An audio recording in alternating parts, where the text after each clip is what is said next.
Today's session is about business boundary and non-negotiable. And I know that many of you work with boundary in your work with women with somatic and are familiar with this topic. And what I want to bring today is the topic of business boundaries. How do you create business boundaries and why does it actually even matter? So the question I will ask you is, have you ever felt that you are consumed by your business? You want to share with me in the chat, yes or no, that you feel that you basically don't have anything else outside your business. You become your business to a point when there is no space for you in the schedule. There's never enough time in the day for you or anything else.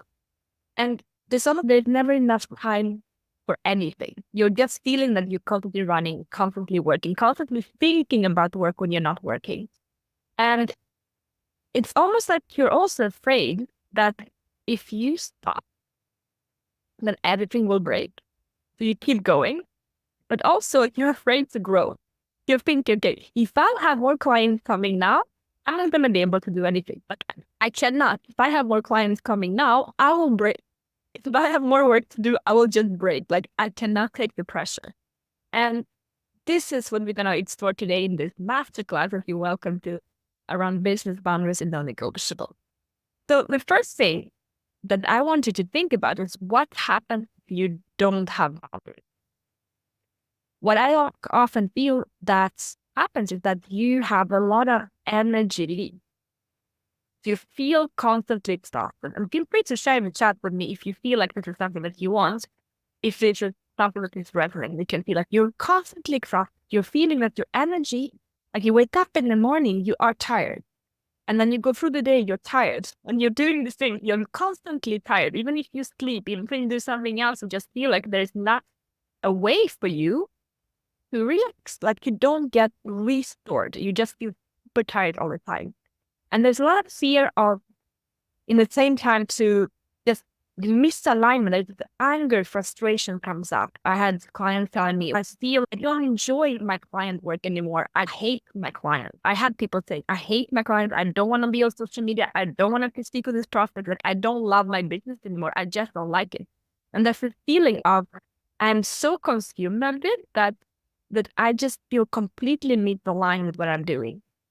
And with that comes emotional overwhelm or feeling like I'm just so overwhelmed all the time. I don't know what to do.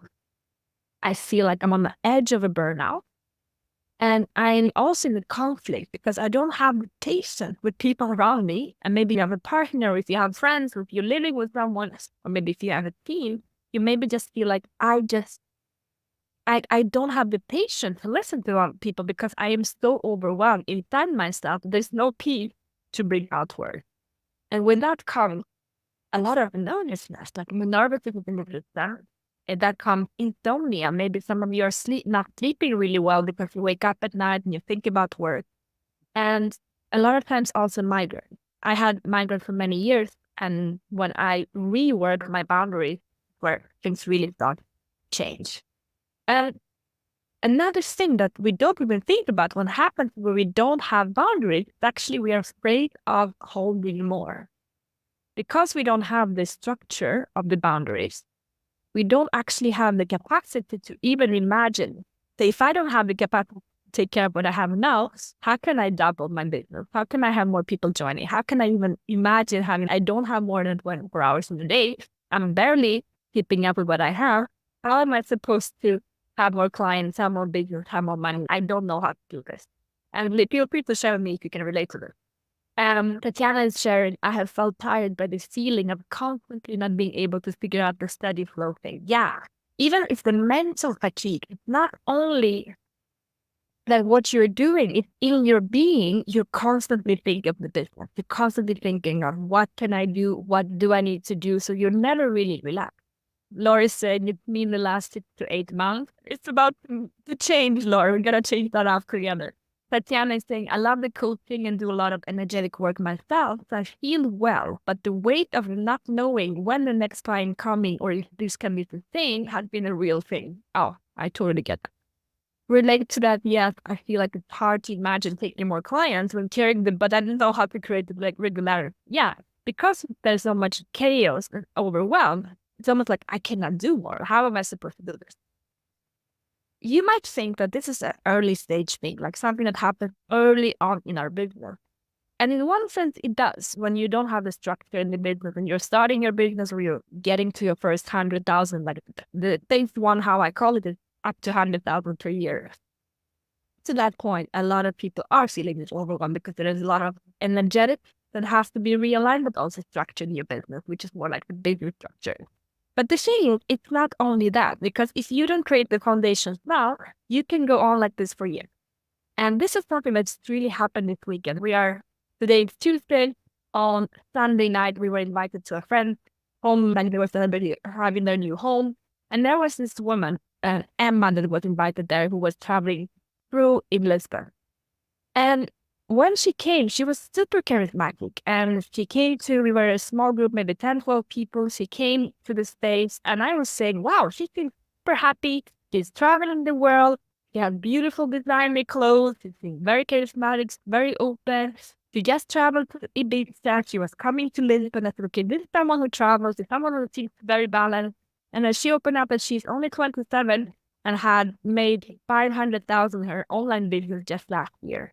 I was very impressed and I said, wow, that looks like, no, she seems to be in a good place. I was really happy for her. But as we were starting to speak, I realized that there was so much behind her. And as we started to share, she shared with me that she doesn't know what day of the week it was. She said, I don't honestly know. Like you talk about weekends, you talk about weekdays and how you go through life. Like I don't have weekends. I don't have a weekday. Yesterday morning, I was working with the client and I asked her, now that you have a business, you got it to 500,000 and you have 20 people working for you, like your support coaches. Oh, is it possible he worked up in the morning? And she shared with me, actually, on the Black Friday, I took down from call, the Black Friday end of the year, November, December, and I'm still delivering them because I didn't put any end date. And I'm doing it on Saturday morning because my clients don't have time in the normal, regular time, and I don't have the time. No, they don't work. They are working. They don't have time when I can actually work in weekdays, office hours. I have to work on weekends. I have to work on evenings. And actually, I'm planning my break in a way that I can organize first my client work, so I can do the calls with them and my team. And then I'm scheduling my flight around that. And I'm starting to see that, okay, she's really getting into the hamster wheel of her, like he created her trust a golden cage. And I'm starting to listen more and more. And she shares with me that she always takes meeting when her client can. She never had a real team. It's her and her brother who opened the company. Well, she founded that she works with her brother. They have some contractors, but she doesn't have any team. We have to check everything. So sometimes I wake up in the middle of the night and I do support because we have 24/7 support in the business for our clients. And I'm asking her, why doesn't your team do that? And so we have to check. We cannot just give that to our team. And I'm just speaking with her. I'm starting to feel that. And then as we are speaking more, she thought to look at her phone. She's holding her phone in her hand and she doesn't let it go. And I said, wow, you're really checking your phone a lot. They said, yeah, because maybe there's something around the work that I have to do. But actually I have two phones because you never know. So this is a woman that has two phones traveling when her clients haven't booked the session, has no end to her contract, have no meetings, and no routine. And she is not being awake. She's not sleeping at night. She's not seeing the vision. And there's so much going on in her head that she can literally not see what to do next. She's stuck in this vision. And I want to think about for a second, how does this make you feel hearing this story? What do you feel when you're thinking about this woman, Emma, and what she created for herself? Because this is someone that is not financially starved. She's earning 500 in her online business. She's young. She has no kids. She has no mortgage. She has no responsibilities. She has her online business. She can work online. And this is what she's creating right now. This is what she's living right now. So feel into that for a second, because unless you are going to do something about it, this can be you in a couple of years. You realize that unless you start putting boundaries and non-negotiable, this is how the trajectory can look like. And it's saying, it doesn't make me dream and I don't want that for me. Laura is saying, I feel awful. The golden cage, perfect trap. Not even that. It's not even the employee cage. It's the business owner cage, which is even more horrible because it means that you created everything by yourself. We are the creators. Actually sharing, hearing that story, I feel sadness and my breath start to be shorter. Yes. I want us to look at this story, and this woman has everything. She's starting to wake up. She's starting to see it, but it's not easy for her in this stage to unwrap and change the trajectory. So I really want us as a community to make the choices, the foundational choice, no matter where you are in your business. If you're starting up, you're already having success, if you're already going for the bigger, not like bigger impact, bigger income, doesn't matter. What I want you to say, check in right now. Am I with my boundaries? How am I with my non-negotiable? And do I want the journey of Emma, or do I really want to take responsibility for myself so I can create my freedom? Because there's meaning in what you do, what you love doing. You love your client, and Emma loves her client. That's one of her problems. And she loves them more than she loves herself. And you also want to create the income because you want to create income for yourself, legacy for your children. You want to create financial freedom for everyone around you, including yourself. This is why you're doing this also. There's a legacy. I believe that it's a deeper purpose for you, what money can create as a freedom for yourself and the ones you love. But also, ultimately, freedom is so important because you have the money and the impact and the income that Emma has, but you don't have the freedom, you have just created another trap. So today, I want it to be a wake-up call if you are experiencing this. But also, if you are not experiencing it right now, but you know that you're here for a bigger impact, I want it to be a message for you to make sure that you are creating the foundational work for you to be able to create exactly the type of impact and income and freedom that you want to do. This is what we're going to talk about today. So when I started to speak with Emma this weekend, I could not speak with her about this topic because I really care about women being in their own power and creating a designed life that we actually love, even if we are having a big business, and even more important, when we're having a bigger business. So I took her through a couple of steps, and I spoke with her about them, and I want to talk about them today. So I really took the time to dissect and look at what was going on in her life for her to be able to start making the shift. And I took out 5 steps that I want to take you through today. That's going to be super helpful for you in order for you to start making the shift yourself as well. So the first step, number 1, is that you need to have a personal and business vision. Emma, when I asked her, what's your vision? She said, I don't have one. I don't know what I want. I know what my clients want, and she doesn't even have investors. I know what our goals are, but I don't have my own vision. I want you to think, yes or no, do you have 3-year vision for yourself where you have clear understanding of your personal and business goals, intentions, feelings, values, for where you want to be in 3 years' time? Yes or no? You can write it in the chat if you're here, if you're really listening after replay as well. Think about this is a question for you.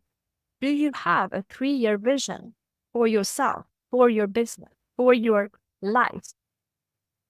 And this is something that you have to redo constantly. The more you're growing, the more you need to put the time into the vision, because there's going to be more people telling you different things that you can do with your life. The more money you have, the more freedom you have, the more you can do whatever you want. And if you can do anything you want, this is what I realized when I had my first 6-figure year.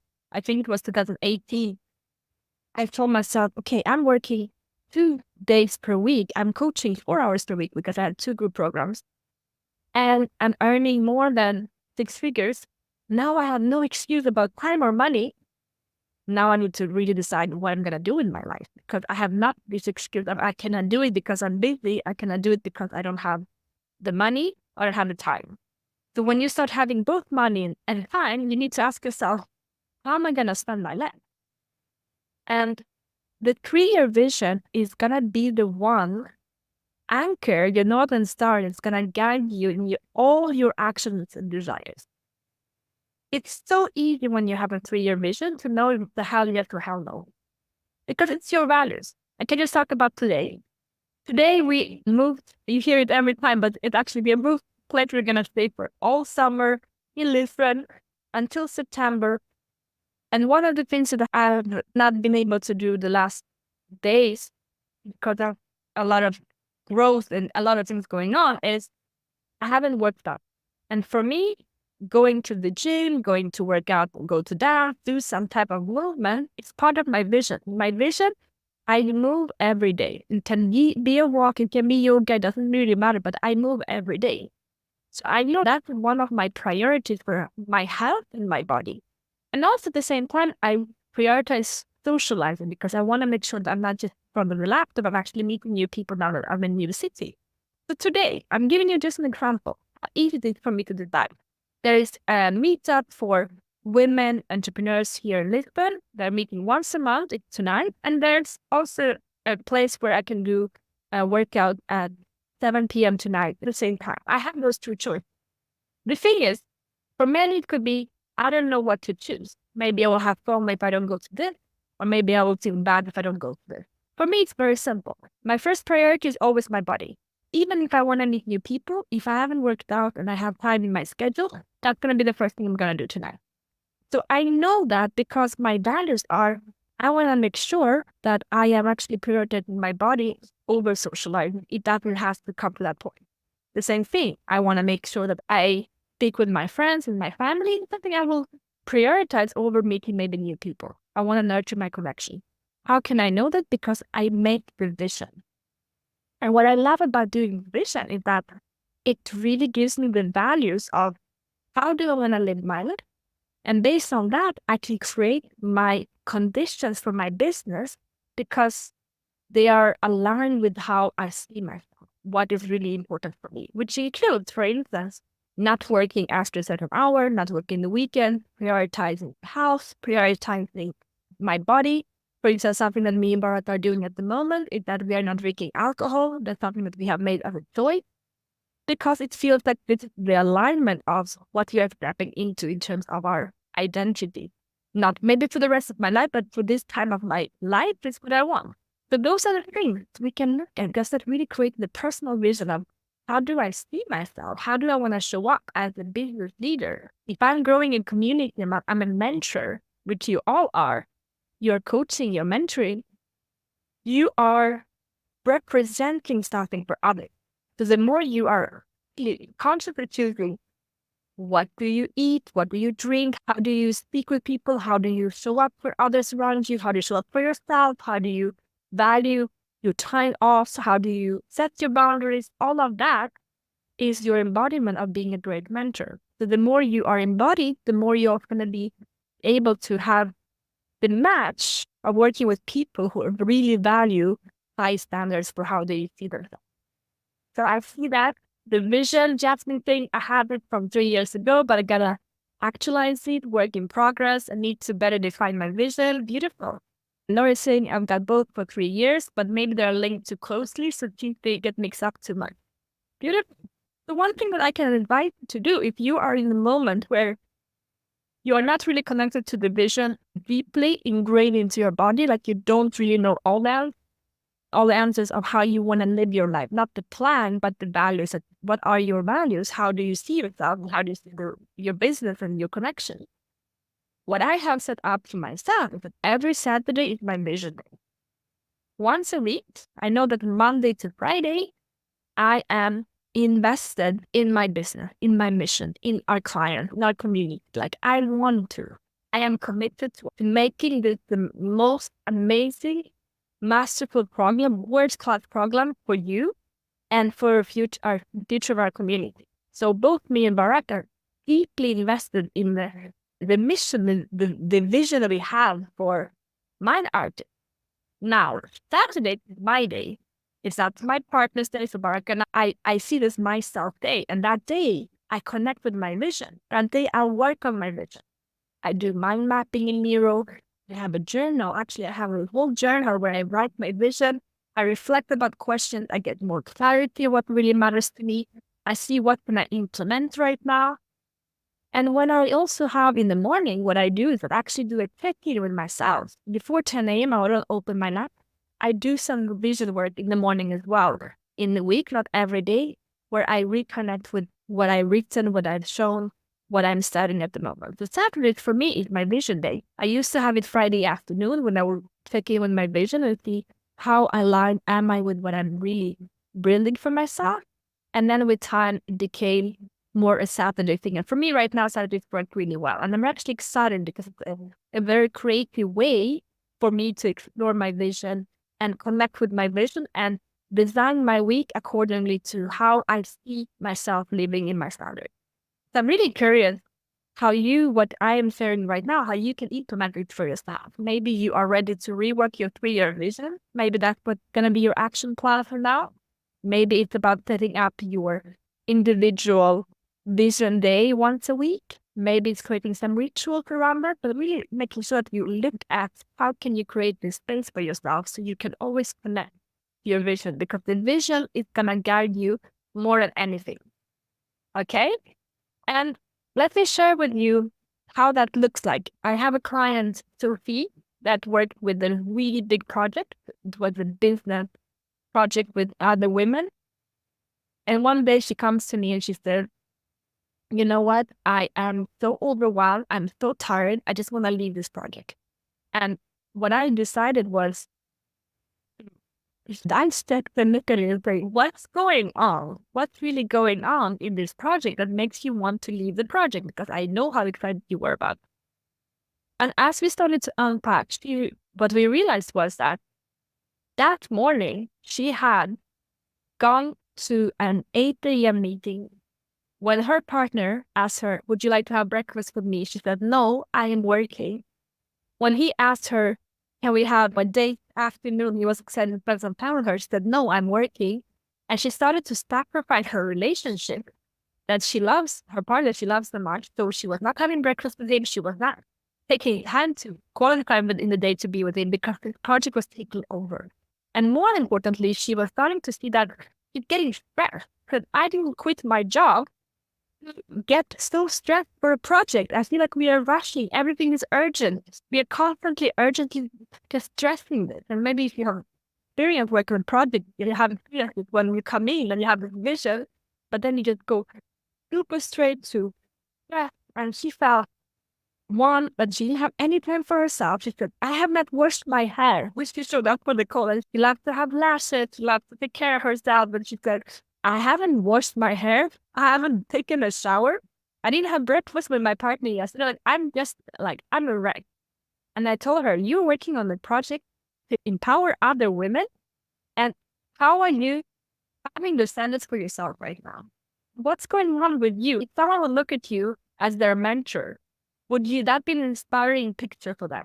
And she said, no, really not. I don't want women to stress about the project. I don't want them to not sour anymore and just sacrifice their loving relationship. So we had to really unpack and rebuild her value. And the vision really helped to recreate the vision for her. And the second step that we did together was, and it's the step number 2 after you have the vision, we set her non-negotiable. So what we realized was that she didn't have clarified what she was actually okay with. She wanted a project and she accepted the condition. And unless you have non-negotiable, this is what's going to happen. Like with Sophie and like with Emma, you're going to get so taken by the project and other people's expectations, other people's needs, that you will not see yourself. So she started to lose herself in the project where everything else had to be secondary because someone decided there was an urgency. And everyone joined this urgent. So as we step back and look at this project, and we said, okay, what are we going to do about this? Where have you negotiated your standard, your values? And we realized that A, she doesn't want to work before 10 a.m. Her morning is with her partner. B, doesn't want to have calls every morning with them, with this group, because it's disorganized. You want to have a structure. And third, which was very important, was she doesn't want to just go. She wants to make sure there's a vision alignment at the vision, and the pace of the vision is based on the being and the connection between the women who created the project, not the doing. The doing took over. Now it was more about performance. How fast can we go? And they forgot the connection between them. So we realigned those three things. Those three values were, I want to be able to not have any morning meetings, no evening meetings, no weekend meetings. That was a non-negotiable for her. Non-negotiable is I'm going to have breakfast with my partner every morning, and I'm going to take care of myself. And third is I'm not going to sacrifice my connection for an urgency. That is this project. We are doing it for ourselves, first and foremost. And by doing this, we realigned her communication. So she had a meeting with everyone in the project. And she was able to tell her non-negotiable, knowing that if they don't agree with her, she can leave the project. She was saying that those are non-negotiable. I'm not going to negotiate. If you don't want to do, that's the problem for you. I'm stepping out. So what she was saying is basically, I am on board, but not like this. Non-negotiable is, these are my standards. And if it's not what you agree about, then this is time for you to really look at where are you going to, if you don't want to accept my standard, then you're welcome to step away, because this is what I'm going to stand for. No matter what, this is my standard. I'm not working weekends. I'm not working mornings. I'm not doing this and that. And it's so important. So what we managed to do is that she managed to stay in the project. She managed to actually turn it around. She managed to have a meeting with them. And they managed to realign the whole project because of her self-leadership and her power in saying, wait a second, I'm not feeling good about this anymore. I'm not enjoying this project. Where have I sacrificed my non-negotiable? Let me read what you're saying. Lord, I look at my deep vision board at the feet of my bed every wake up and every night, but sometimes I feel it's so far from an immediate reality. So fixing a special moment to reconnect deeply is a very good idea. It is a love story between my vision and eyes. It sounds logical to invest time and energy in. Yes, beautiful, Lord. I love my vision days. Like for me, Saturdays, I put them Saturday because I want to wake up in the morning and I want to go to yoga. I want to go to beautiful cafe. I want to take my notebook. It's only for the vision and my pen. And I want to think and draw and do the mind maps and get ideas. Like it should be so fun to do this work. And when you connect in your heart and in your emotions with it, manifestation is all about emotion, connecting how much gratitude and love you have for what you create, is so much excitement, and you do it weekly, at least once a week, it's going to change your world completely. All right, so the non-negotiables, let's talk about this for a second. Why are we not setting boundaries and non-negotiable? When I talked with Emma, who was working on weekends, in the mornings, she was planning everything around her client. There were two different reasons why she, especially for her, there was the first reason. She was afraid of not being liked. The fear of belonging came up for her because she created the business. So her self-confidence was so codependent with her business. So if her client didn't like her, then she was feeling. And if they were not, what if they leave? What if they don't feel like I'm doing the right thing? So the whole thing of not being liked, fear of belonging, was very big for her. And this can be very big for you if you have any type of sisterhood work. If you have experience with not being accepted in groups of women, it can come up even more. Like we start to sacrifice. That's what happened to Sophie, when she was working on this project earlier that I mentioned, she had actually, it was a group of women working together on a women's project. And I asked her, is there any sisterhood coming up? Are you afraid that they will tell you, if you set boundary, that you will not be accepted? And there was something around that as well. So you ask yourself, if you're working on a project and you don't put your own standards, is it because you're afraid of people not liking you or being alone, not belonging? Or is it maybe financial fear? So that financial fear equals lack? What's behind that? Because nothing is worth sacrificing your standard.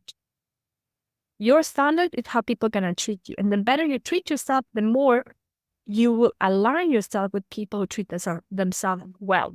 So the frequency of your standards will attract amazing people. So if you want to work with leaders, people who are really high in their standards, peak performance, people who are connected to who I am, they have high standards for themselves. They have non-negotiables. They will not take a call from you in the weekend. They will not sacrifice their family. They always make sure that they actually value the balance. So this is where you have to start. You want to make impact income, and you want to work with people with impact income, and you want to surround yourself with peers who also have high standards. Start with you. And one of the things that can help you, an action step for this, is your non-negotiable list. So what I advise you, if you have an Evernote or any type of note on your phone, is that you create a list that I call the non-negotiable list. And then you write from date, for instance, from the 2nd of July, 2024, I will no longer take calls for 10 a.m. I will no longer work evenings after 6 p.m. I will no longer take meetings in the weekend. I will no longer take clients who treat me bad. I will no longer go on connection calls, random connection calls, because I'm afraid. I will no longer act from FOMO. I will no longer, etc., etc., etc. I will no longer coach my friend. I will no longer, etc., etc. I had a friend many years ago who was working with therapy, and we did the I will no longer list with him and his partner. And it was very sad because they went from, I don't want to do this anymore, and which is very different. It's not empowering at all, because that means that there's a lot of feeling of I have overstepped my boundary. So I really want to insist on that when you write this. I will no longer, not don't want to, because it's something about the future, proactive acting. I will no longer. And when I did this with them, we talked about donation-based, because they were working with energy healing and they had some issues with charging for their work. And I remember him telling us that he had a donation-based session where the person came with a half-eaten cookie box and gave that to him as the donation. And that was the moment when he said, okay, I'm done with donation-based. So it's going to be those moments when you just feel like this doesn't feel right. I don't feel like I am valid in this moment. I don't feel like I am aligned. And the more you have a non-negotiable list, this is your contract with yourself. You never break that contract. A non-negotiable list means non-negotiable. It means no matter what, I'm not going to take an 8 a.m. meeting. So Robbins, when I have a meeting with you, you say no, I don't work before 10 a.m. That is how, how much you are committed to that. The moments when I was feeling that I had migraines, overwhelmed, stressed, not balanced, I had just to go back to my non-negotiable and say, where did I not keep myself accountable to my own non-negotiable? I can promise you every time I had broken a rule with myself, and because of that, I was sacrificing. So if you say, this time, only this time, I'm going to work the weekend, only this time I take this meeting with this client, I promise you that you will suffer next. So make sure that you're creating this condition where you put this list, and you can do it. The action step is simple. From the date when you're watching this, now I am, from this date, I will no longer, and you write your list of 5, 10 things that you will, in no matter what condition, you will always keep yourself to that. And if you see yourself feeling misalignment, feeling that you're overwhelmed, something is going on, you're starting to feel like there's something off, go back, check your list, see your standard, check what have you written there. If you have followed everything, but there's still something that's going on in your system, see if there's anything you need to add. Because maybe you will realize, oh, actually, I need to add this new thing because this is really going on. The one thing that I add into my non-negotiable is movement every day. I have to move every day. If I don't move every day, I know that I'm not sleeping well. I know that I'm not feeling good in my body. I know there's a misalignment. I cannot hear myself. I need to move every day. Even if I'm going for a walk or yoga, it doesn't have to be hardcore. But you have to find that you will improve it as you go, but you need to start with the list. That might be the actions. The actions we have so far is your vision, the vision work, and the non-negotiable. Okay, let's continue. So as I worked with Emma through this and became with almost like a coaching session in the moment, as we looked at her vision and we looked at her non-negotiable, the next thing that came up that was very deep and it's very common for women is guilt. Why she was not why she was actually negotiating down her standard was, yes, the fear of not belonging, was not the financial fear so much, but the guilt, deep guilt that she was feeling of saying no. The deep guilt of saying that actually it's not okay for me. Actually, I don't want to do this or this that way. And the guilt for women, specifically for women, it's such an ingrained emotion.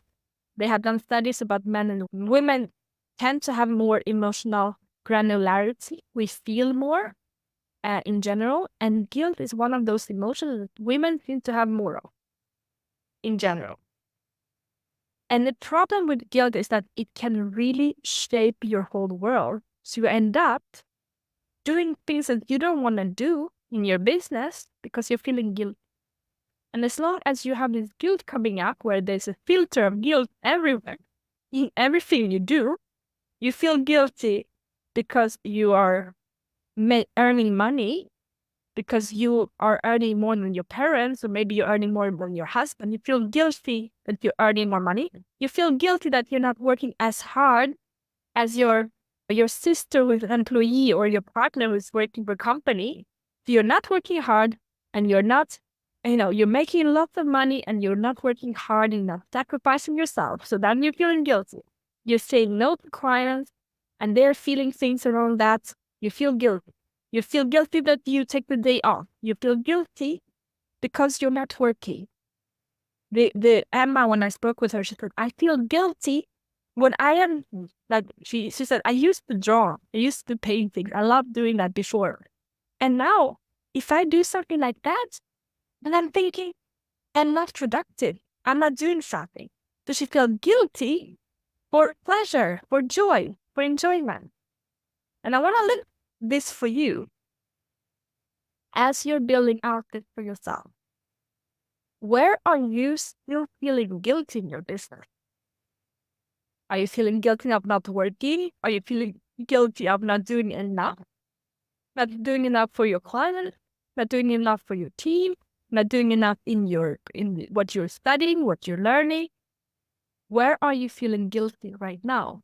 Are you feeling guilty because when I call my family in Russia, and I come from a family of everyone who's working really hard, like working hard is a good thing in my family. And I had to work so hard. I need to really stand in my power and say, when my grandmother asked me, so how is work? Do you have a lot of work? And I said, everything is great and we have a lot of time. That's something for them that doesn't make sense. If I speak with my mom, it's the same. Are you working hard? Are you working hard? This whole thing about working hard is so ingrained in my culture where I come from. I had to go through years of untangling the guilt of not working hard. And I'm still doing it because the guilt in our society of having a fun, enjoyment life where we are not sacrificing, just not feeling that we're living a beautiful life, we are having beautiful relationships, almost like I need to feel guilty because I am not feeling bad. How crazy is that? If I am happy, healthy, successful, rich, in connection, in freedom, in meaning, and income and impact, I should be guilty because somehow in our societies, and has a lot to do if you look historically on church and Western societies, especially, there's so much guilt ingrained in us. We have to work hard. We have to sacrifice. And when we retire, we have to still feel like we have. It's so heavy. And there's a lot of untangling for us as entrepreneurs who are designing a limitless life, not feel guilty. And it's a lot of unlearning. And I want you to look at this when you're listening to this. Where am I still feeling guilty? What part of myself am I feeling guilty because I'm taking a day off? If you have kids, some of my clients are members who have kids. They said, I feel guilty when I give myself something and not for my kids. If I'm not working, at least I'm giving to my family. Like being selfish. How can I be selfish?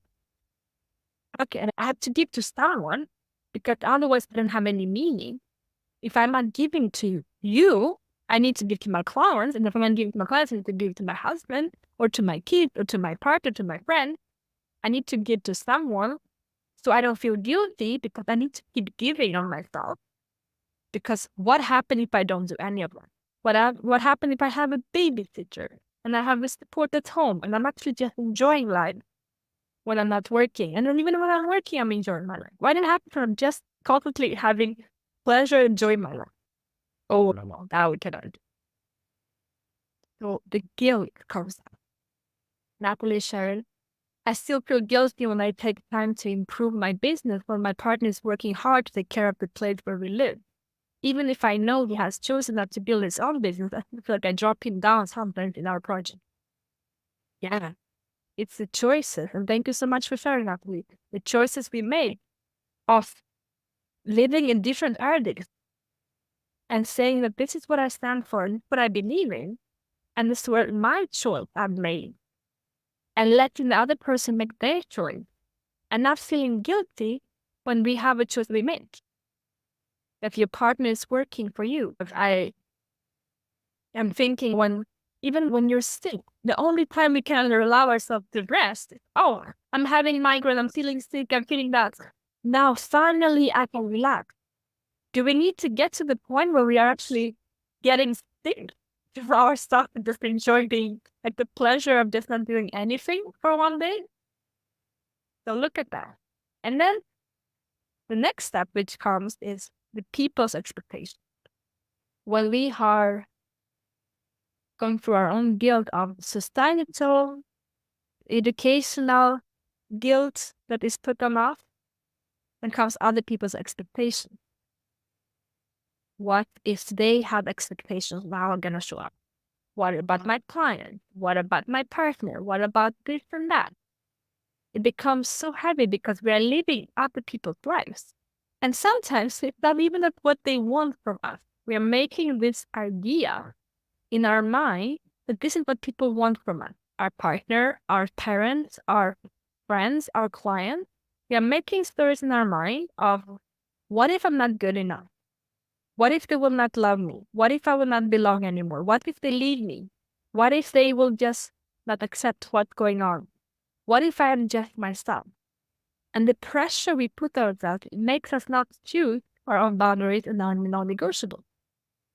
And the worst thing is that the people's expectations come with guilt again. We have the guilt of, if I'm just happy and I'm just enjoying my life, I'm just doing my own thing, and they don't like, that cannot exist. So I'd rather live their life than choosing my own life because it's easier just to fall into that. And then we end up like Emma, where we are just completely lost and doing everything for our client, for our family, for our staying country we don't want to live. You're saying, I don't want to go back to my country. and I want to go home. And I'm thinking, for whom? Your parents, your brother, your clients, your team, you decided their expectations of you that you are putting on yourself. It's more important than living your life. And unfortunately, it's very common that we fall into that because the thing is, it's so uncomfortable on so many levels to take the risk. Because what happened, something I read in the book a couple of months ago, is that guilt is pure and secure. Like, this is something that you get for 100%. It's a way out. We rather feel guilty than happy. Because happiness is actually a risk. Happiness is a risk because this feeling of, oh my God, I'm flying, things are working, we're just enjoying, business coming in, I have a beautiful partner, I'm having friends, everything is just flowing. And then there's this doomsday in your mind going, no, it can't be that good. It can't be that easy. There's something wrong. Let me go back to the guilt and feel shitty for myself or enjoying myself, because this is something that feels much more safe than taking the risk of being happy. What is that? That we choose to live a guilty life because it feels safe, because happiness feels like a risk. Because what happens if I am not happy? What happens if things don't go the right way? Oh, I'm gonna feel disappointed. And I don't want to feel disappointed because that feels like shit. And then all of this adds up to not choosing ourselves, to not saying no, to not really choosing what we want.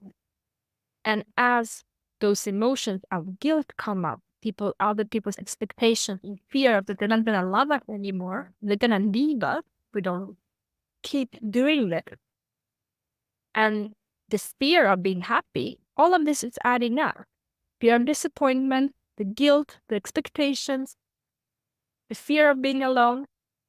And what we actually need to do is to sit with this emotion. And we all know that. When I was telling Emma this weekend, I was like, but I'm gonna feel guilty if I do this. If I stop working on restraint. And I told her, what if you stop? And what if you feel guilty for a week? And you feel really bad because you're letting everyone down? What if that's how you're gonna live? And that's okay. Yes, you're gonna feel guilty. Perfect. You're gonna feel disappointed. Perfect. You're gonna feel like everyone's gonna leave you. You're not gonna die. You're not gonna die by feeling, I feel alone. I feel guilty. I feel scared. You're gonna feel, and then you're gonna cry, and you're gonna feel bad, or maybe for 1 hour, for 1 week, for 1 month. And one day you will wake up and that motion has gone through your body like a wave, and then you're out of it. And you feel better than ever, and you're free. So what are you actually afraid of? Am I really unsafe if I say no to that client? Am I really gonna be alone if I tell my partner that, you know what, I'm not gonna do this or that? I'm not gonna go join for that dinner because I don't like these people, they're not fun to be with, wherever. If I start saying no, things that I actually don't wanna do, and I say to this client, you know what, I'm not gonna do this in the time that you said, and no, there's no urgency. What will actually happen? Are you really gonna die? Is the world gonna go down? Or maybe on the other side of all of that, there's so much more magic in your life where you can walk through life and say, I am attracting amazing people. I am attracting amazing friends, clients, partners who value me, who love me. My partner is treating me with respect. My family is speaking to me differently. Wow, what's going on? Because what happens is that when you change your action, reaction will change. You know that. When you change the action, when you stop people pleasing and putting yourself down and going into this, I don't want to go into guilt, disappointment. When you allow yourself to feel that by standing in your standards and having your vision and non-negotiable for your life, on the other side of that, you become free. You're finally free from all this expectation. And this is when you will start really creating more impact and income than ever before. the type of clients that I attracted that were premium clients, high quality, amazing leaders I worked with, many of them came to me because of my standards, of my boundaries, because that's what they want. Even when you're earning 500K in a year, even at that level, so many people have not understood the value of that. So I really invite you, no matter where you are right now and your stage in your business, this is the foundational work of growth. This is how you will make sure that you're aligned in the vision you're creating. And that comes to a point of step 4, which is if you have a coaching business, if you have a workshop facilitation, if you work with people, which you all do, you all work with people, you all care for self-development, thematic work, relationship, all the beautiful work that you do with your coaching, mentorship, session, retreat, workshops. Stop seeing your clients that they cannot make it without you. The boundaries in client work come from codependence. It's such a beautiful feeling of being validated by your clients saying, oh my God, you changed my life. It feels good. Maybe you say, oh, look at all these testimonials, all these people saying how amazing I am, how amazing my workshops are, how amazing my client work is. It becomes a codependency. You start to become addicted to the feeling of my clients are giving me the feeling that they cannot be someone without me. What do you then create? A codependency. You make out of leaders followers. You take away their power. The moment you start to overmother and create a validation in your business, you have to look at that. Because if you feel, oh, I am so excited by all this validation, it's easy to get into that, especially if you're a speaker. If you go on the stage, I used to go on stage and I got lots of testimonials, lots of messaging, but it's very flattering to be a speaker, very flattering to write a book, very flattering to have a big coaching business. But what happens the day when people are not happy? The equal side of the other side of the coin.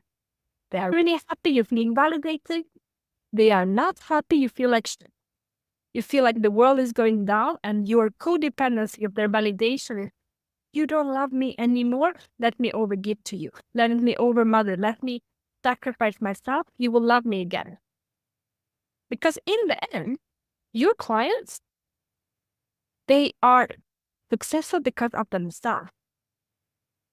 If they are happy, if they are getting results, amazing, of course. That's the goal of our mission. We want to help people become the most powerful with our support.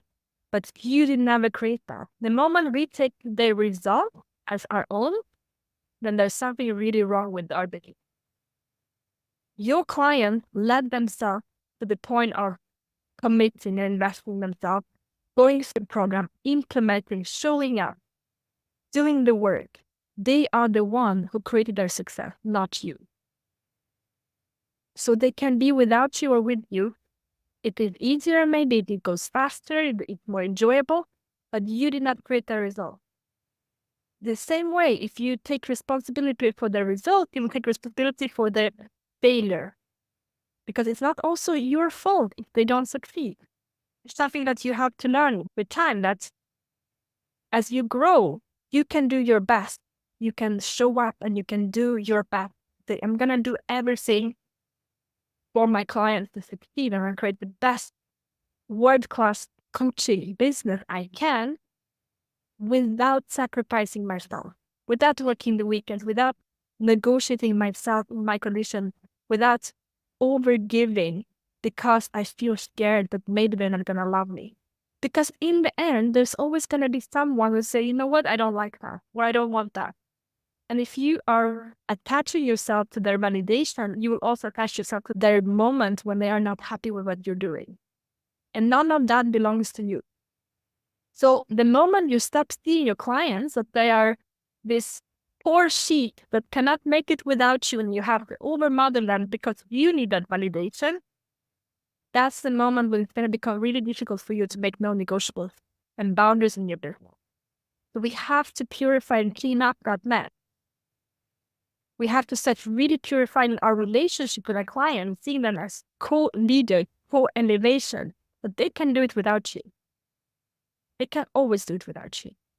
And the clients I love the most, the members who come to me the most, I remember this woman, Adriana, she was working with us and it was going really well for her and she wanted to continue for our mastermind. And she told me, I don't need you, I want you. And I love that. She said, I want you, I don't need you. There's no need in me, there's no lack of me. I'm full, but I want you. And I want this community and I want this journey. That is empowerment. That is the way I want ourselves to see our work with our client. They don't need you, they want you. And that's going to take off so much of the pressure that you might feel sometimes around client work. And the last thing I want to share, which is related to the first thing that one I shared about the vision, is putting your being first. And this is something that came up for Emma, came up for Sophia. It comes up to me every time I am feeling misalignment, because it happens. Things go fast. Sometimes we just forget ever. It's the link between the vision, the being, and the doing. So I'll repeat, and it's something that I keep saying because it's so important. Your vision is your roadmap, your anchor. Like this is your northern star. This is where your values for who you are and what your standards are. That's your vision. Your doing is your map for the first steps to implement that. I like to keep 90 days. 3 years is the vision. What is the bigger way I see myself? And then next step is your MVP version of that. What's the first thing I can implement in upcoming 90 days based on that vision? But what we have to remember is that your doing of that map towards the vision is guided by your being, not the opposite. Where it gets complex is when we let the doing take the overhand and the doing takes on the role of leading the pace of what you're doing. It goes really quickly. The doing just want to go. And if you live in the city, like right now we're living in the city, and I'm seeing how much the doing is controlling the pace of the city. And if I'm taking by that, then my being doesn't have the time to think and feel and align. You have to walk as slow or as fast and your being can stay aligned. And this is an emotional granularity. It's a feeling. It's a feeling of how am I feeling right now? Let's check in on how am I actually feeling. And this is why it's so important to create time in the weekends and the evenings and in the morning for not being your doing. Because if you don't let yourself have those times, you will not hear your being. You'll think everything is fine, but actually it's not. Because you have been running so fast and your being doesn't have the time to catch up. So for me, for instance, one thing that I do is that before 10 a.m., I don't open my laptop. And after 6 p.m., normally, most days, I don't work. So I have it open 10 to 6. Within the day, there might be times I don't. I have naps, I take my time. I go as slow as I want. Some days I just really go super slow. Some days I'm more excited. Weekends, I don't work. I don't work weekends because I need to hear my being. And now with the vision day, it really helps me to hear my being. Maybe I do morning journal in the morning and meditation, anything to hear myself. And then that way I can reconnect to the vision. I can reconnect to my being, see if everything is aligned, and then do the roadmap and just go for the actions that are actually the ones that are aligned and come from desire. So this is how I make sure that the being is always first. And the vision, the being, and the doing, they are triangle. They work together. So I always make sure that they are all working together. Because if you go faster with the vision of what you're doing, when you burn out, this way you create misalignment like Emma did. And it's important if you don't. So repeat what I shared today. The 5 steps to build out your non-negotiables and create business boundaries in your own work and in your business is, first of all, step number one, to have your own 3-year vision that you work on weekly. Step number two is setting your non-negotiables, so creating a non-negotiable list. Step number three is looking over the guilt and how it's affecting your life in different areas of your life. Followed by step number four, looking at other people's expectations and how much they control your choices. And followed by making sure that you purify in step number four, how you work with your client, that relationship of codependency, going from codependency to co-elevation or interdependence, which is such a different thing. And last but not least, getting to putting your being first in alignment with the vision and the doing. So this is what I want to share with you today. I am super excited for you to work with it, explore it. It's going to be very powerful for you. And as I said, it's not just step number one, phase one in your business. If you don't do it now, it can go years before you start really having a lot of mess to clean up. So let's just make sure we don't need to have this mess right now, and we'll clean up it directly for everyone. So this is what I want to share. We are stepping into phase two of the session where we can go into more shares, questions, reflection, and I want to give you all this time to really reflect. My invitation is think of a question can be good for you, that is really helpful for you to take this further. So really, I believe in questions as powerful way for us to open new quantum doors, open new spaces. So we will go one by one. I'll give you all. If you don't have anything, that's completely fine. But I want you to have a chance to actually reflect on this thought that we have today. And this deepening is useful for everyone. Each and one of you will be able to learn from each other. It's really about making sure we can deepen and integrate and anchor when we just want to. Okay. So let's start with Natalie. Anything that you would like to reflect on? Then it's good. That'll be good for your group. And everyone, you can share in the chat as well if you want to reflect together with Natalie and with me.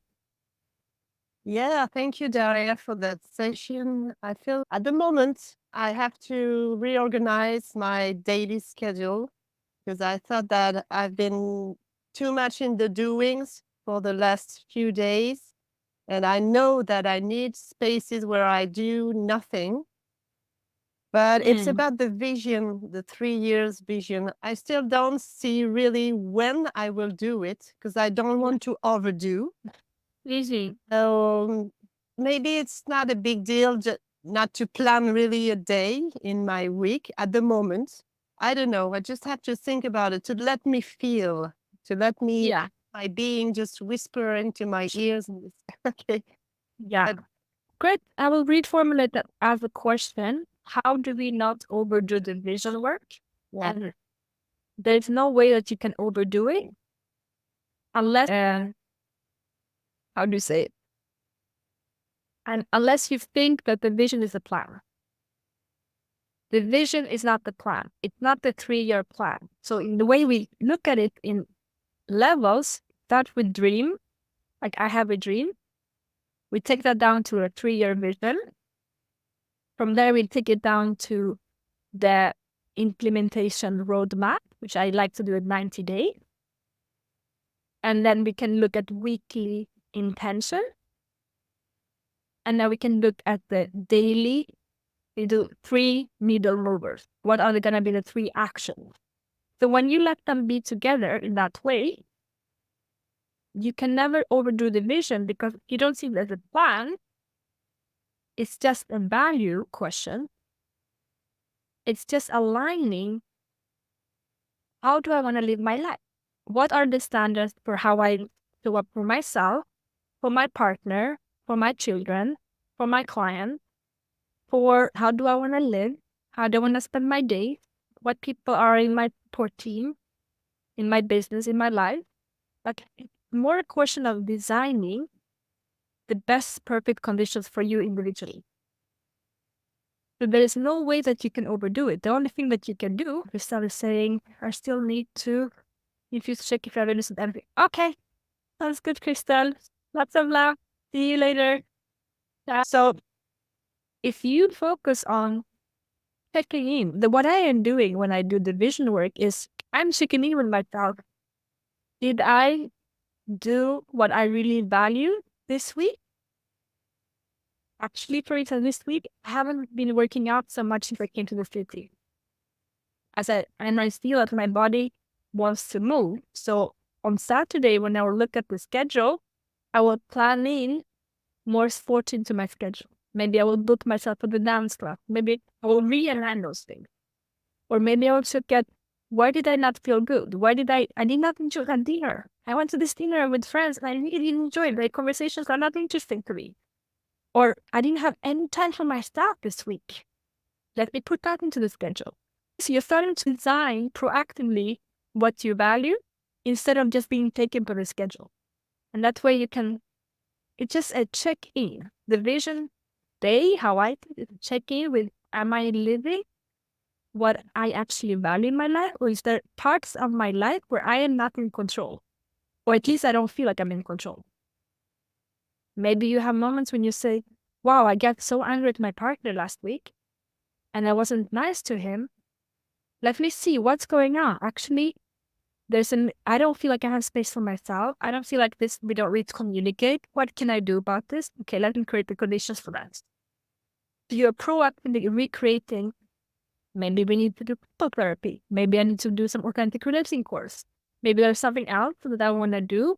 Maybe I just need to be alone a bit. Maybe I need to do a 3-day retreat for myself because I have no time for myself. You start to prioritize the things that you sacrifice. How is this landing, Natalie?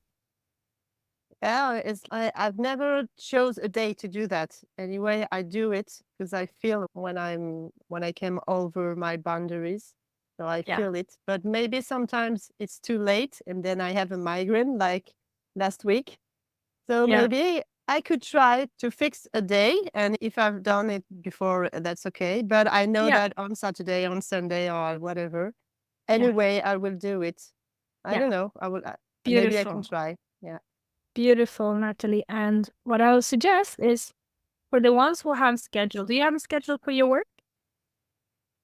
Do you have schedule like calendar, Google Calendar? Yeah. Yeah. Now I have a paper calendar.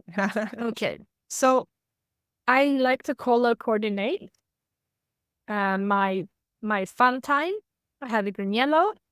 My business time that I work on the business without any calls, which is in blue. That's my workflow. And then I have client calls, which is red. So I like to really coordinate and I can look in my schedule. If it's all red, there's a problem. If there's only blue, there's a problem. So if there's only yellow, and if I have a nice balance between all the three, and also with my partner or friend, like I can have different colors, then it's the colors taken the salad, right? You have the different colors, it's okay, there's a balance. It really helped me to see that everything is aligned. There's a good quota between work and alone time. And then what you can do is that you can put a 2 hours vision work. Okay, Friday morning, let me check. In 1 week, you realize Friday morning is not a good time. Let me do another time. And you're testing, but you're finding time for yourself to do the work that you will do on your business, like you have work time for your business. And then you have time for yourself when you work on yourself. This is me with myself. It's my check-in. Journal, meditation, whatever you need. 1 hour, 2 hours. And then you see how much time you want. Maybe for you, it's easier to go away and say, okay, I'm going to go away for 2-3 days and just be with myself in notebook. And just take a journal. Maybe that's easier. Maybe it's not every week, but there's a moment when you do this with yourself. Yeah. Okay. Thank you. Welcome. Just me. What's your thoughts? So, can you hear me? It reminded me once again that I had such a good routines and I got thrown off, especially with the vision. I had a routine of making it a daily practice, like a part of my meditation in the morning. And that was so good. I didn't really work with the plan so far. I was more like working with this vision. And yeah, you inspired me to go back to this practice. And I also really liked your getting clear on non-negotiables. I think I organically changed a lot over the last year, also coming out of this burnout to understand, like you said, to make time for yourself, to make sure that your calendar is balanced. I don't squeeze in. That's one thing that I started doing. Like, even if I have an hour and a half in between appointments or an hour, I don't squeeze something else in there. Like, my non-negotiable is to have breathing space. Yeah, I feel that it's very valuable and essential if we want to move forward in being more in the being than running and being in this very activated, like, nervous system fight or flight, which for me is just not a way to go forward anymore. So yeah, thank you very much for the inspiration. And I love the different colors in the calendar. I'm going to look into that too. Yeah, amazing, beautiful.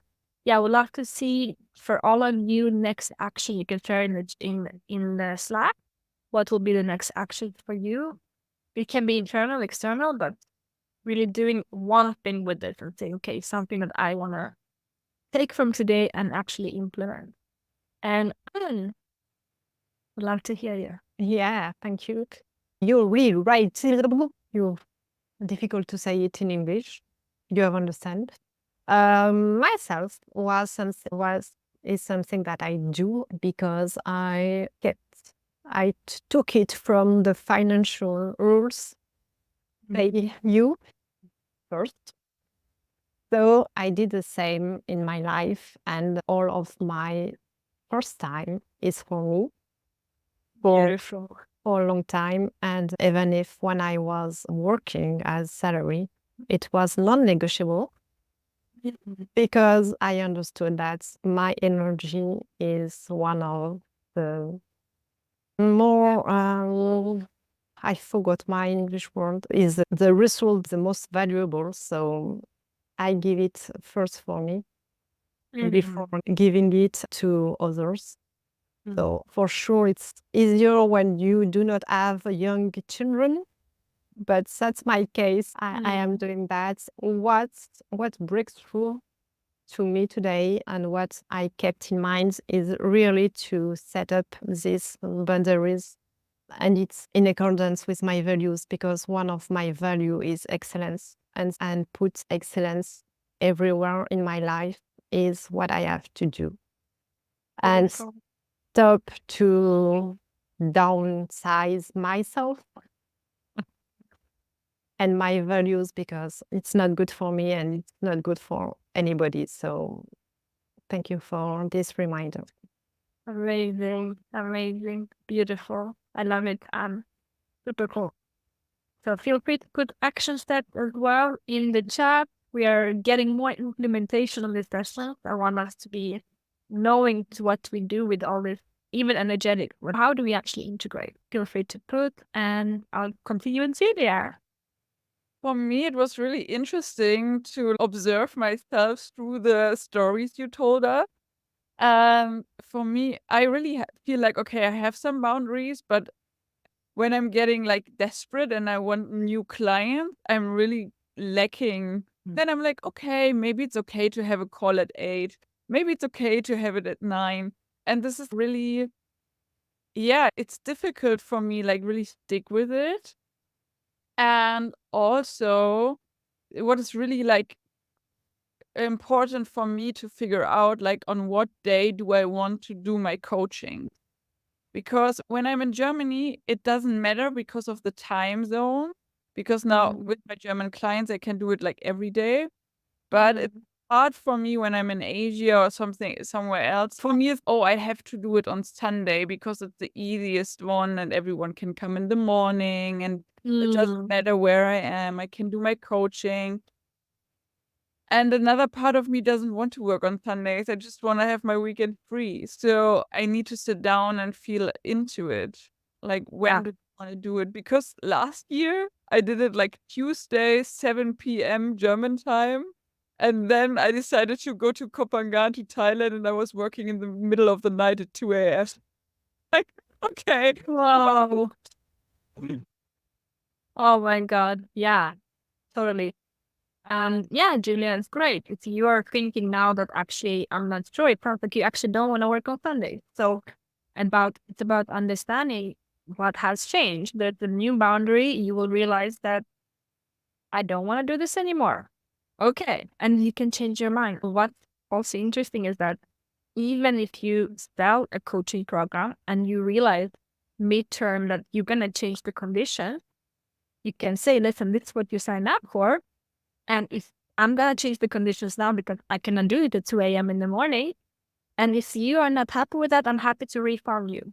I'm happy to give you the money back because, of course, we agreed on something and I'm not holding my part of the agreement, but it's okay to say, I cannot do it 2 a.m. in the morning. Or maybe you get the support coach. Maybe you say, actually, I'm going to have someone German time that can do that with me and they have a check-in. If it's a global brand, at some point, we'll have to start thinking of different time zones. I'm here. There's now, we have 18 members in our community.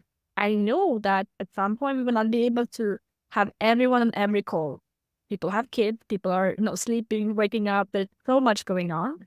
And I have to accept that we have to create support outside the live call that can be supportive. So this is more about how to manage the coaching business that allows people not to be so dependent on the live call.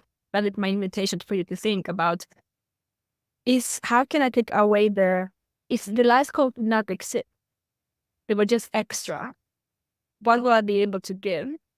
So anyone who's not even there for 1 month can get value. Yeah. Okay? Amazing, Julia. Action you. steps, I want to see. Oh, pleasure. Put action step if you haven't done it yet. And we're going to continue with Anel. What's your breakthrough? What's your action? I love this session. As usual, Tuesdays are always like giving so much inspiration. And I think it, again, coming back to the vision, we talked about it. And now it entangled me in this guilt of the doing because it's like there's never really a time in my week where I want to work on the vision and all the on the bigger stuff, but it's always like the guilt coming in of I need to get things done and I'm not doing enough. And because I'm now in the process of learning how to do more, I was very much in my being that I'm in the opposite direction, but I think that this is actually important. So I think it's worth dedicating time to it and stop the doing so that from there the doing can really, I liked what you said about the alignment between the doing and the vision and the be, that they all work together. So this was really like something I want to think about more deeply. And I also like some of the things I could see how I can go there if I'm not careful. Like I'm not there yet, but it was good to hear it before it happened and not to be in that space. I had it in my job, but it's different when you create it for yourself. So it was a big, oh, I want to make sure I have my non-negotiable right now before I'm going to get burnt out. So I like that. So my action is to really it's a non-negotiable to do the vision work. I really want to do that first so I can align myself the next 90 days. Yay! Oh, I'm having chills. So powerful. And I want to add one thing that's going to be very good for all of you. You cannot compare yourself with someone who is not building an empire. If you are building an impact, a vision, and you have friends, I have friends who go out every night. They go to all the concerts, they're going to all the meetings, they're doing all the festivals. And I'm not doing that because there's things that are like my vision work, my meditation, my rituals, my quality time with friends, with my partner, with the studies that I'm doing for myself. There's things that are more important for me that I value before going to any festival. And sometimes I go to festivals because I want to, but understanding that if you meet a friend and they are always going out and you feel like, oh, but I'm not going out, or I'm not doing that, or I'm not going to all the dinners, I'm not going to all the parties, especially if you live in Bali, there's so much, there's so much going on. the feeling of I'm building a business within all of this, at some point, your standards for your life and what you want from your life is going to be different. You cannot compare yourself with someone who doesn't have the same type of vision. And it's an important thing to remember that we value them. They're just another chapter in their lives. Maybe they will never want to be, I think everyone wants to build the biggest impact in the one, but if they're going through I just had the burnout and I quit my job. I don't want to do anything for 6 months. I just want to go to every setting down that I can find on the island. That's their journey. So we need to make sure we don't compare ourselves with that. So I would invite you, Anna, and all of you to look at your schedule. If there's any like social event that you're going to be out of expectations, or it's Friday night, I have to go out, or there's this dinners, this birthday, have a birthday party, or ask yourself, do I really want to go? Do I really want to give of myself, or do I not have a time for myself with myself? So I'm giving away my time to someone else without even having a moment to do the things that actually I prioritize in this moment. And knowing the balance, not to being too rigid, of course, but if you really value to putting the vision into your life, saying that it's okay that I'm not going to this dinner that I'm not really excited about anyway, and actually I'm going to take this Saturday morning to be with myself. This is one of the reasons I stopped alcohol. I decided everyone around me drinks, especially in Portugal, France, it's the same type of Italy, that, doesn't here, but it ends up every night. If you do it every night, and then you just feel like shit next morning, and I want to wake up, I want to be clear in my mind. I want to be able to go to bed. I want to wake up in the morning. I want to have my 2 hours in the morning before I start working. This is my values right now. It might change. Barak and I we love to party. We love to go out. We are very spontaneous and funky, and we love to just enjoy life. But there are different moments in life. And right now, our intention is this. Our vision, our love is pouring our love into ourselves and into the vision. So I'm putting this in, and maybe this is relevant for you, Arnel, but I'm thinking for all of you who are in a very crazy Bali, Copenhagen, even Berlin vibe, where there's so much going on. It's so easy to get taken by all the events and forget, do I actually want this? Or is this resonating? And Julia is like double shaking her head. So yeah, I can see that. Yeah. All right, ladies, let's continue. Tatjana, your breakthrough and your action.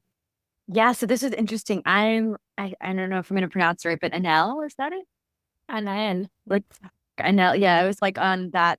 I'm much more in the being. So I noticed, and I can see a lot of progress that I've made in the past of like choosing what I want to do. But I noticed actually, I was asking like, what nourishment, what am I not giving myself? And actually, I think it's my own seriousness about more creation, like about like even the emails, writing the emails. I was like, oh, this is like healthy. Yeah, I used to write songs, do more creative, work of different kinds as well. And I feel like there's a lot I could be like recording things and doing a lot of that would actually feel really good to me that I haven't made a spaciousness for, so that it can be like enjoyable, and that I'm doing it like enjoyable and doing that's like honoring what I have to offer, like that kind of thing. I think I could do more of. So yeah, and I noticed when you were sharing all that, I think some of the things I feel really good about in the business, but in personal life, things of like things I accept from in relationships or that I'll go along with still, or just like giving energy in certain ways, like those kinds of things came up. So that was breakthrough. And I think my action was it breakthrough in action? Yeah. And so my action is just like looking at that more, what's in line with my values and what excites me. And yeah, and like then making this like set time where I'm just going to honor I think I like had a time when I wrote my first songs where I was like, I'm just going to sit here for 3 hours, whatever. I'm going to like work on, just have this guitar here. And whatever happens, I'm sitting here for 3 hours. And I want to do something like that where it's like, I'm not going to push myself like in a hard way, but but make the space for it. Beautiful. I love it. And I would love to add something that you shared at the end about like being committed to this work of like doing things not seriously but properly, like just putting your presence and your heart and intention into something. Sometimes It comes from the fear of success, of who will I become if I am, and I'm going to say something that maybe some of you will say, hell yes, and some of you will say, oh no. What if I'm a millionaire in the making? How do I show up if I'm a millionaire in the making? If I'm seeing myself impacting so many people with my work and making real money that's going to stay for my future, for my dear ones, for myself, like I'm creating financial freedom beyond anything that anyone in my family has ever seen. Will I still be loved? Will I still be accepted? So sometimes we are afraid of disappointment or a feeling of we're not going to belong anymore. So we rather play small and don't take things too seriously, because what if I'm actually a millionaire in the making? What if I start to see myself as one of the big names in my industry? What if I'm here to really shake things down? Wow, what does that mean for me? What does that mean for my soul, my human who is scared, my wounds, my traumas, my triggers, all of that? What does that mean to be visible and successful? So sometimes we don't want to do that work because what if I play small, there's nothing's going to happen. I'm going to just do my thing. I'm just doing this randomly. This is where a lot of people come on stage and they go, oh, I just prepared the thing yesterday. Like I have a client going to New York right now. I'm preparing her for her first speech in English. And she's French. She did speak English 6 months ago, by the way. Very cool. She's going on the stage in New York to speak about her breakthrough story, her friendship workshop. And she said, oh, I'm not going to prepare anything. And I told her, you're afraid to be disappointed and actually do a real job of preparation. And she said, yeah, because it's much easier to just go there and say, I didn't prepare anything. I just making things up. And I said, are you going to play small or are you going to become masterful, like world-class speaker? Do you want to play in this league or are you just going to downplay yourself? Because that's just you're much more safe. And you're going to hear every speaker goes, just sit with nothing, this PowerPoint, because they're afraid to really go for it and not be world class. They rather be mediocre and bad, but at least they didn't do anything, than going really hard on becoming like committed and say, wow, I feel disappointed because it wasn't as good as I wanted. So we play small when we just don't want to do that. How did you resonate with that, Gemma? 100%. Yeah, I feel like that's definitely a pattern I see throughout like different things that I've wanted to do in my life, that I always am doing that I can see the potential and I'd rather just sit in potential land and play small than go all the way and be serious. So I see that's really a strong pattern. Also with all of my Instagram, oh, why don't you like set it up nice, or why don't you like, I'm like, I don't know. And the rest on there. So yeah. Something to look at, like really look at what parts in myself, in what areas of my life am I not allowing myself to play world class, to really go for it. Not out of pressure, but let me pull my heart and my soul into this. Let me do my best work, my present. Like that is a self-sabotage pattern we sometimes do because it's safe. I'm very excited. Thank you so much. Just my goal. Amazing. Luna. I have so many thoughts about what you just said about giving all your heart to something, but I think that I had this experience where I had give all my heart into something, but I didn't succeed. So not just responsibility, because I know that responsibility, but sometimes it's not for you, and maybe it's not for a bigger reason, and you don't know why is it. So that's why maybe some things I have a questioning about. Is it for me? Is it mine or not? Very interesting. Yes, but about this session, I have similar story like Julia. Desperate times need desperate measures. So sometimes breaking my non-negotiable things or list. But for me, it's important to write it again and to stick to it. But what really resonated with me was the question. I write it down. Would you like to feel more guilt would you like to feel guilty or happy? Mm. Really something to think about, because feeling guilty it's becoming easier for me than being happy sometimes. So I really need to think about it and just choose to be happy, even if I feel guilty sometimes because of my programs and syndromes and everything that I have would go. Yeah. So for me, it's important to give myself that space to feel happy. Yes. Yeah. Thank you so much for sharing. And I think a lot of us can resonate with that, this feeling. I have gone through that. That was very eye-opening for me too, Luna. The idea of happy or guilty, and happiness being a risk. And the other side of the coin is, yes, there's this idea of guilt, feeling happy and feeling guilty, but also you mentioned something that I think is very related. It's the disappointment. I've done things in the past when I connected to something I commit, and I felt disappointed because it didn't show up as I wanted.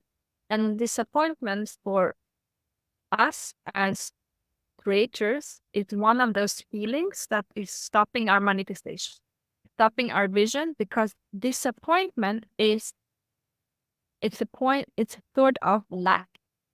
It's a sort of, again, safety. It feels safer to feel guilty and disappointed than taking a risk again.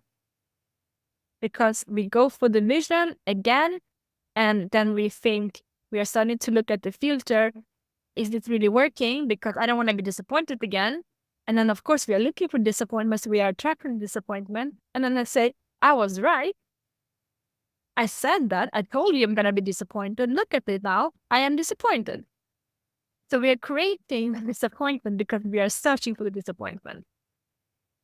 And if we let go of disappointment, the other side of disappointment, if we are turning that around, it's gratitude. Because disappointment and gratitude cannot live together.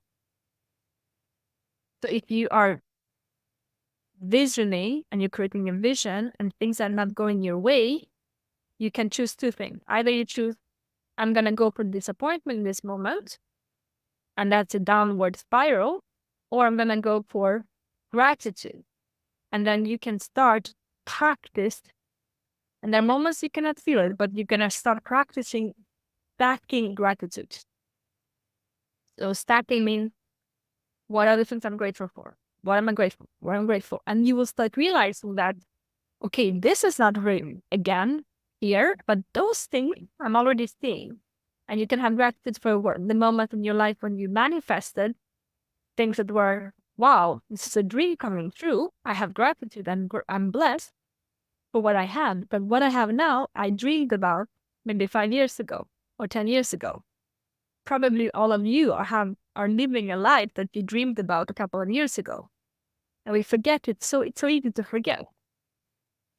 In those moments, as long as disappointment is in your planning, creation, it's going to stop your vision. Because what it really is a sequence. Manifestation is a sequence. So, like you said, you put out a desire, rocket a desire. Okay, in 3 years vision, this is what I want to create. I want to become a millionaire. I want to have lots of clients. I want to live in this country. I want to have a waterfall. I know if you love, you want to have nature. Okay, I'm holding the vision. And things are not working. And I'm saying, thank you. It's part of the sequence. Thank you. This is what I need to learn. It's the lesson for me to manifest the vision. It's part of the sequence, just part of the sequence. I'm grateful for this lesson. I need this lesson. I'm grateful for the pain, the sorrow, the disappointment, the fear. Thank you. I'm holding more space in myself. I know I'm capable of holding more. So it's all related. But when we start looking at each instance with, is this good or bad? We don't see the sequence. We don't see the gratitude. We see the disappointment. We see it's not working. But actually, it is working. As long as we keep the vision and we work on the vision, it is working. You're realigning the filter of your world. So how is this landing for you, Luna? I'm always choosing gratitude, so it's not new for me. I'm always returning to that point. Okay, you need this, it's okay. Just have that experience and go on. Feel thankful for this and that. It's just a long way for me. Yeah. It's a long way. That is my path. So that's it. But I'm always gratitude. No, I'm not stick to disappointment. I just had that experience, and Mm. okay, it's a long. Yeah. It's a lifetime. It's a long time. It's a lifetime. It's really a lifetime of what we are doing. You are in the making until the day you're not alive anymore. So really is a long path. And not hopefully it's a long path, let's say, in that sense. Yeah. Thank you, Donna. And Laura. Hi, everybody. So, my breakthrough today was about the link that I never saw between guilty and being obsessed by my work. Oh, wow, that's a big one. Because I was just a hard worker. There's a point with what said Luna about, and it's a link with a disappointment, because sometimes I think what we said today, that I prefer to feel guilt instead of joy, because if I choose joy and pleasure, and if I don't success, if I don't have success, it should be awful. So I prefer to work hard and to, suffer and to live pain like that. Even if I don't win, I just an échec. Won't be an échec. Failure. Failure. But then I don't want any regrets. Yeah. That it's a lot of time to be upset by my work like that. I cannot have regrets, and nobody can tell me, you know what, you should work harder, instead like do a concert or a restaurant or anything. So I was laughing inside of me when you told it. I don't go to the festivals. I don't go. I don't drink any more alcohol too. So I understand you. But sometimes I told myself, maybe we don't have life. And I think I need to have I was not in the chat. I said, I don't have a lover. I'm single by choice because I don't have time. I don't have energy. I don't have space for him. What can I offer? No, because I've got my queen, my children, and my job at my company, my business. And I don't want actually give place for a man, because if I don't feel, it should be an excuse. If you prefer take time with your lover, you don't take time you don't invest enough yourself in your business. So what reflect? Yeah. Very interesting, Laura. And I think, and it sounds like you need to loosen up a bit, to have more fun. I decided this summer. Okay? Yeah. Well, because it's my team. I've got two assistants. I've got two people with me. And they told me, so two girls, ladies, and they told me, please, Laura, just get out and take like holidays. And I was like, holidays? I'm like, Emma, weekday, that's planned for a long time, for more 10 years, maybe now, 10 years. And I forgot what is a weekend, what is a work. I do something what they need to do. That's cool. Yeah, that's the thing. In your vision, your vision, you need more play. You need more fun. You need more. Those are the key words, like playing, like Kiana is getting yourself a play partner. Like wherever you feel like, just have fun. Just enjoy life. Go to festivals. That is the thing. That is your chapter right now. And amazing. One other thing that I can do that I will never do before, like just have fun, explore. You're in a community of women that are very free. I'm telling you, this is a very liberated community of women who are having a lot of fun. If you don't know what to do with yourself, just ask and you'll get a list of 100 things you can do. You will say, oh my God, how can I do this? I say, yeah, you can do that. So don't worry about creativity. We have you covered for the summer. Yeah, I love it, Laura. I'm so happy. I'm so happy for you. Seriously, I'm so happy for you. I see how you're finding, how you are much alignment, how much vibration and life you have in you. And I'm very happy because more than anything, that's what I care about. And Barrett as well. That your quality of your life above anything.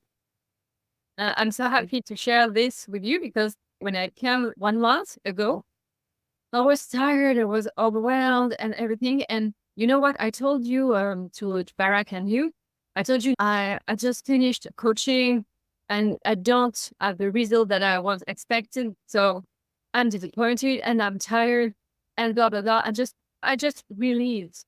And now I like I said to me, okay, you works hard, then nothing happened. So no, it just happened. Don't care. Just let go. And you know what? Like I told you at the beginning of this session, 2,000 in 1 without 10K in 1 week. Yeah. I do nothing and I'm it's just Yeah. so Yeah. I learned this thing about having like a child. Yeah. Yeah. And this is what they come for. And you're so alive, Nor. This is your essence, who you are here now. Like, this is your natural being. And you're attracting because you are charismatic, you're yourself, you're doing things. I love it. You're just having fun. What if it can be easy? Honestly. What if it can be easy? Bye now. Take care. See you later. Beautiful. Yeah. I think that I'm going to finish with that. And I'm going to let you just take the action steps. Feel free to add them in the group so we can see that. Also in your accountability group. I'm going to put entertainment you get in your groups today. I'm going to finish with that. What if it can be easy? What if you decide that actually everything can just be easy and simple and fun and enjoyment? Bart asked me today, what is our company culture? And I told him, I think it's a lot about just chilling, having a lot of fun. Just show up, do your thing, do it well, care for people, love them. Just have a good time together and do life together. That's what I really want us all to have. Like, chill the fuck out. Make it easy, enjoy your life, do good things, care for people, say no. I'm gonna finish with that. Yeah, I'm super, super happy for you, Laura. Really, I'm so super, super happy. I'm so happy for all of you. And yeah, I really want to celebrate the shift, Laura, that I see in 1 month of you just getting more yourself. Beautiful. All right, ladies, I'll let you off. And I'm going to put all the information in the check for the Slack channel. Later, we're going to put some updates. We are really not designing, but we are up leveling even more the replays. You're going to have the replay section. It's going to be much more easy to find all the replays, more organized. And we also getting the peer groups and then more times for you to work in the groups as well. So yeah, everything is coming. So watch out for the information in the hub and send you lots of love and I'll see you later. Okay? Take care. Bye.